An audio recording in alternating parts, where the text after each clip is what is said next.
Mon pays disparu est le livre d'une collectivité qui s'appelle le Cercle algérianiste de Clermont-Ferrand.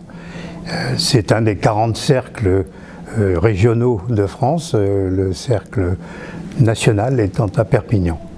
Ce livre a été conçu et proposé déjà par une ancienne secrétaire, je dis une ancienne parce que la pauvre est décédée, et donc nous avons suivi cette idée du livre en disant que nos enfants ont peu de mémoire de nous, et donc il serait important que plusieurs personnes, et dont nos enfants, puissent profiter de cette mémoire.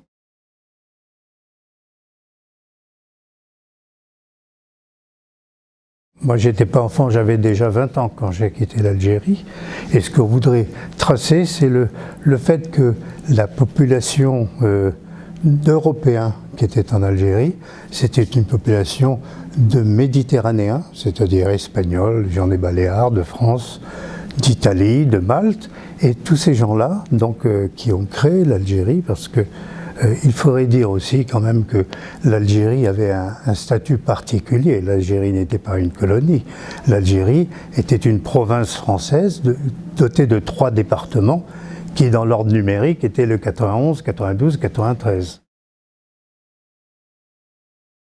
Collectivement, il y a effectivement il y a un prologue, il y a un épilogue, mais collectivement, c'est plutôt, on va dire, plutôt que des cas particuliers. Hein. Tu me diras, Françoise, mais ce sont des cas particuliers. C'est-à-dire que ce sont 15 personnes qui se sont attachées à rappeler honnêtement, franchement, les souvenirs qu'ils avaient de leur vie en Algérie.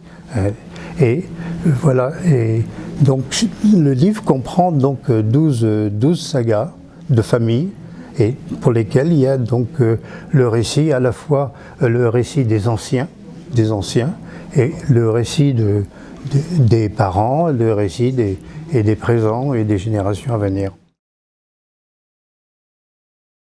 Le livre est disponible chez nous en s'adressant soit au Cercle algérianiste, soit à notre trésorier. Je vous donnerai l'adresse, je l'ai ici.